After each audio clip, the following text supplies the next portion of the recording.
Hey, this is Derek Murphy. I'm struggling with the final draft of my book, Bookcraft, which is about the magic of writing books. And I wanted to try to make a video to talk through the 4 magic words of writing a novel specifically. This was actually just basically a 4-act structure. A lot of writing advice is based on screenplay stuff that goes back to ancient Greek dramatic prose, which is generally divided into a 3-act structure. That's what you're more familiar with. But the problem is the second act is twice as long as the first and the third act. So a lot of writing formulas or plotting templates, they give you, some plot points, but they don't give you enough stuff in the middle. I actually have a really detailed 24-chapter plot outline to help alleviate that concern by giving you specific writing prompts throughout the whole thing, so that you don't have the soggy middle or you get lost kind of in the swamp of what happens. But I'm going a little bit deeper by trying to focus on, in this section, those 4 main acts: the first act, the second act, part 1, part 2, and the third act. And I've divided them into 4 magic words, which is kind of fun. It's kind of just a different way of introducing the subject and going a little deeper, because plotting is one thing. People can tell you, what kind of things you need to be doing or how you can organize your story to get to the best dramatic reveal, but they don't go deeper into the emotional challenges that are happening with your characters or readers in the different parts of the story. So that's kind of what I'm doing in this section. It gets a little weird because I'm throwing in a lot of historical trivia and personal stories. I'm trying to kind of do some of the things that I'm talking about. But real quick, I want to kind of share what these magic words are, because you've probably never heard them in this order. I've actually gone through the history of the magic words to show you where they came from and how their meaning is relevant for the interpretation that I'm giving them. But the first one is the razzle-dazzle. So this is Act 1, the beginning of your book. So the big problem in most people's beginnings, besides, I have a list of 25 common first chapter mistakes. There's a lot of weak, mediocre writing that's common because it's the easiest way to do things. So if you don't really know what you're doing when you start off telling a story, you'll probably dump in a lot of information or backstory when you're trying to figure things out and make it make sense. But that's not what you want to have happen in the first few chapters especially. So razzle-dazzle is just the idea that you want to do like spirit fingers. You've got to get their attention. If they're reading your book, they're not on board yet. They don't care about your characters. They don't care what's happening. So first you have to create sympathy. You have to get their attention. And you have to add in the suspense and the intrigue and the drama and the conflict, which is super important. But I have a whole other chapter about all that stuff. This is just, how do you get their attention? How do you get them to keep turning the pages? So I've called that kind of the razzle-dazzle. It comes from about 100 years ago, from a gin parlor in London, but then it was adapted into a magazine to describe a certain type of scarf that was popular for the season that was bright and colored, checkered patterns. So the scarves themselves were pretty, but the term razzle-dazzle was the sales copy or slogan that captured the customers' imaginations. Because when the sales clerk said, these things are razzle-dazzle, people were like, oh, what's that? That sounds cool. So the term itself carried a meaning and a value to it.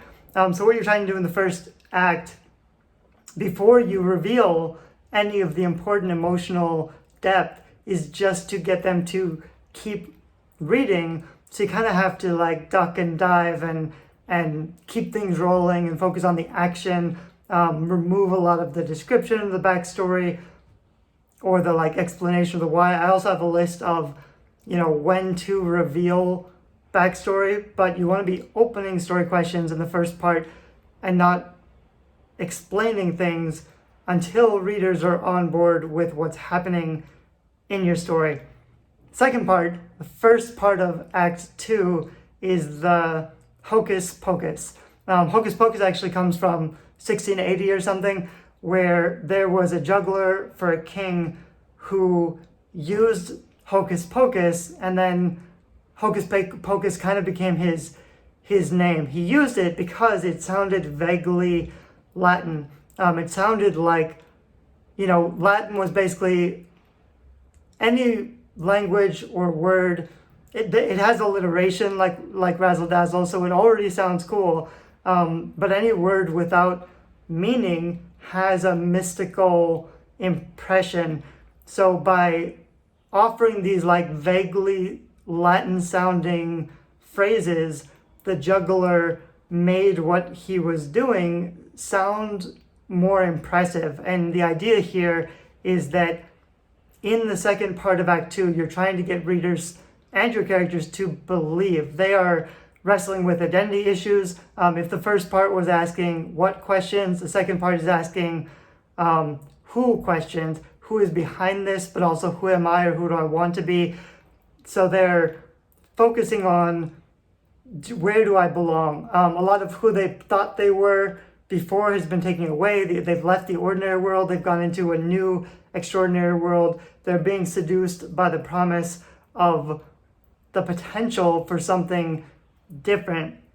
So this is where you've got their attention, but you're getting them to care more deeply. To pull off the successful magic trick of your story, you have to get readers to buy in emotionally. So now that you've got their attention, you've set up the stakes and the drama and the conflict, now you can slow down a little bit and try to impress the emotional depth of your story with deeper backstory reveals or light and trivial scenes that are going to have deeper meaning later. So this part, to some extent, is a little bit, I compare it to opening loops. You're spinning yarns, you're spinning tales, you're letting out a lot of thread.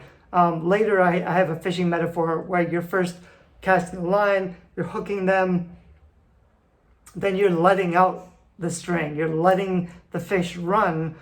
You want them to tire themselves out, believing in the possibility of, saving themselves or going back to where they previously were. The protagonist at this point is still skeptical. They're not on board yet. So they're resisting the allure of the new, but they're slowly being seduced by it because they're falling in love with the characters. So you have to be, I have some details on like how to achieve that with love spell stuff, with how to get readers to fall in love with your characters, which is pretty useful. But mostly in the Hocus Pocus, you're just letting out a lot of content and some little trivial incidents which wouldn't work in the first section of the book because readers wouldn't care yet, but can work really well in the first half of Act 2 because you're deepening the emotional bonds that your protagonist feels with these new world scenarios or characters. This is commonly known as the fun and games section, the promise of the premise. So it's like you're showing a lot of content that's interesting and fun. It's going to have deeper meaning later. You're basically trying to get them to the midpoint. At the midpoint, your character is going to have to decide, now that the stakes are real and they see what this is going to cost them, they have to decide to stop being reactionary, to stop being a reactive victim, and to start taking responsibility and making choices. That's going to happen around the midpoint. But before that happens, they have to fall in love with the dream or the promise of the new experiences that they're encountering. Anyway, that's the Hocus Pocus. The third step is the Shazam. The Shazam is after the midpoint. They are invested emotionally. They've made the decision to try to achieve a result. They're gonna fail, but it's enough, like they don't have the confidence, they don't have the ability yet, but it's enough just for them to have a mind shift where they're willing to try, which hasn't been the case previously. At the midpoint of your book, no matter what you're writing, for romance, for whatever, the midpoint might be when they realize that they have feelings for the love interest. For the first half of the book, they've been resisting them or telling themselves that it wouldn't work out or giving themselves excuses. At the midpoint, they realize they have feelings. This might be where they realize who the antagonist is. They might have a reveal about who they are, who their backstory is, or how they're tied to this plot, why this plot matters. But moving into the second half to the second act, or in a 4-act structure, the third act, the Shazam is about escalating conflict or generating energy. So you've got their attention in the first part. You've captivated their interest and gotten them to care on an emotional level. That's the second part. Now you want to deepen the stakes or the drama, because when you get to your final bit, your big reveal or whatever, you want it to have maximum impact. So this is where, in my fishing metaphor, you let out all the string. Now you're reeling them back in. Now you're creating more tension. All of the stakes are going to bubble to the surface. All of the conflict that you set up earlier is going to start coming out as things become more stressful. I have a metaphor of like a juggler juggling poisonous balls. So in the first part, you might be juggling colorful bits of fabric to get their attention. Or in the first part, it would just be like a flash bang and bright lights, like loud music and noise, smoke bombs to get their attention. Then you'd be juggling colorful balls or fabric because it's just, to get their interest. Then you'd switch to daggers or knives or lit torches or flames or whatever. It would become more and more rife with conflict. You want to make readers feel uncomfortable. You put all these balls in motion and play. If a juggler is juggling all these poisonous balls, they have 3 and then 4 and then 5. They add in knives and fire. Suddenly you're thinking, holy crap, how is the character going to get out of this? This can't possibly end well. Now that readers care about the characters, you can add more danger and it will matter because they sympathize and they wonder what the result is going to be. So you have to, before you let them untangle the knot, you have to add in more and more conflict so that the tension builds to the fulfillment of your premise. I have a deep metaphor in the book about a tree. So the plotting or the basics is the roots that go in the ground. Then you have the 24 chapter outline, which is the branches of the tree. You're trying to get your protagonist to climb the tree to the thinnest branches to reach for the apple, which is the thing that they want most. The higher the tree, the bigger the fall, the more that is going to matter. Anyway, the Shazam is basically generating more energy so that the explosion or the final conflict has more impact. That's basically what it's about. There's a cool thing with the Shazam's also about the transformation. So Shazam comes from the comic book world. I don't remember it off the top of my head, but I think it's Captain America. I'm not sure, you'll have to read the book, but it's one of the old 1930s comic book characters. I think it's Captain America, who was a 13-year-old kid who turns into a superhero, basically. That's his Shazam is his catchphrase as he transforms. So I use it in this part to show that at the midpoint you have your character who is willing to become something more, but he's not there yet. He has the intention, but he hasn't gone through the experiences yet. So the second half of Act 2 is the transformation of your character. Now that they have made the mental transformation to try, they have to go through the stress and the conflict and the failure to become the hero and develop their powers so that they can eventually triumph. They're not going to triumph just because they've decided at the midpoint to become a hero. They're still going to have to lose a lot. It's going to have to cost them so that they reach deeper into themselves Because the main thing, like with this entire book, is that a good story is one that matters, that has dramatic impact because it matters to the character. Stories that matter are the ones that transform the main character. Your protagonist is the character that changes the most. A story that matters is one that had a significant, remarkable impact on your character because it left a mark or a scar. It forced the character to change. So we are deepening, we've got the protagonist's emotional investment in the plot enough that they are now willing to risk and put themselves in danger, which they weren't able to do before. Now comes the internal transformation as they willingly go into conflict and feel the brunt of the responsibility for their actions. That's the second half of Act 2. That's the Shazam section. Finally, we have the Abracadabra. So this is basically going from the Hocus Pocus to the Abracadabra. The Abracadabra is your big reveal where, you do the trick. This is like the 4 stages of doing a magic trick. So a lot of it is the story, the razzle-dazzle. You're creating a specific event in the imaginations of your viewers.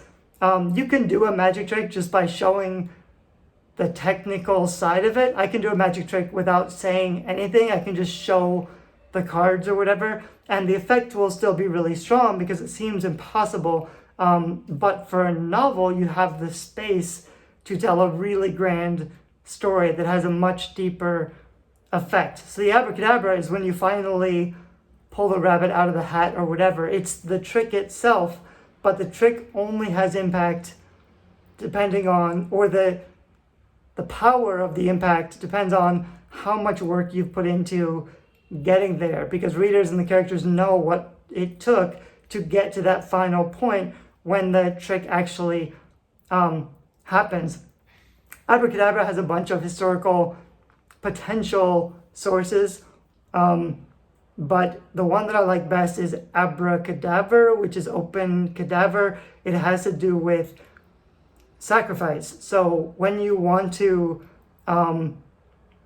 ritually sacrifice, an animal, and a sacrificial offering, there would be the reading of the entrails. So you have to cut the offering open to pull out the insides to see the results. Kind of like, well, I don't have a good reference, but that's the metaphor that I use, which is kind of powerful. Going back to the tree example, the apple in the tree is the drama, but when you slice it open, the bigger the drama, the more stars you can create when you slice it open. The magic is the hidden secrets inside the drama that only make sense once you cut deep enough. So that's kind of what my interpretation of the Abracadabra is all about. It's doing the final reveal. So I talk about the twists and the surprises because they're important. It's very possible to write a well-written book that doesn't have any surprise, so it's not really meaningful because none of it was unexpected. But the Abracadabra is the final phase where it all comes together. You show the big reveal. The trick has an emotional impact.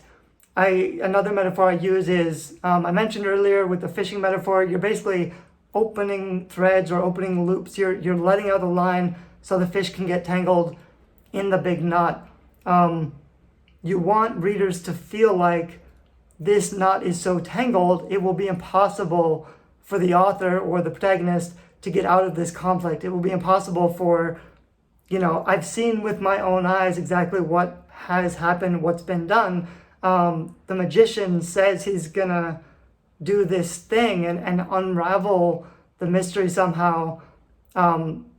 But the results will appear to be impossible. That's what magic is. So the magic of a book is untangling the knot.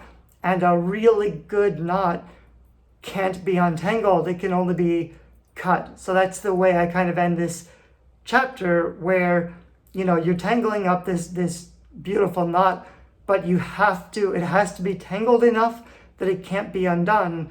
and you have to do surgery in the abracadabra or the open cadaver to reach in and pull out the beating heart of your drama. If you want to write an effective, powerful novel, those are the 4 magic words or the ritual phrase or whatever: razzle-dazzle, hocus pocus, Shazam, abracadabra. Those are the 4 that I'm using. This is only like not even a third of my book, but this is the way that I'm structuring the 4-act hero's journey, sort of. That's never really been done before. I think it's an interesting way to express it. Of course, it's done much better in the book than I'm able to talk about it here. But the book is Bookcraft. It's coming out soon. You can get it. It'll be up on Amazon. It's like 650 pages long. It's going to be thick. A lot of it is really good. I'm worried that some of it isn't, but hopefully most of it is pretty good. I hope you like it. I'd love to hear your thoughts or reviews when you get it. Before the book launches, you can pre-order it and get some bonus writing courses. After the book launches, I'll probably have like a discount link so you can get writing courses if you get the book. But anyway, it's going to be a really good book. A lot of this material is new. I think it'll help most authors deepen their understanding of the craft of writing fiction. There's a section on nonfiction as well. It's shorter, but probably just as powerful, because nonfiction is actually easier to do well because everybody does it wrong. So, I can pretty quickly, without all the showmanship, share a few powerful things that nonfiction authors can do to write much better books than most people are doing now. So I'm excited about this book. Let me know in the comments if you think this is interesting or useful or whatever. I might make notes down below or post it on writethemagic.com, which is the website for this project specifically. Thanks, bye-bye.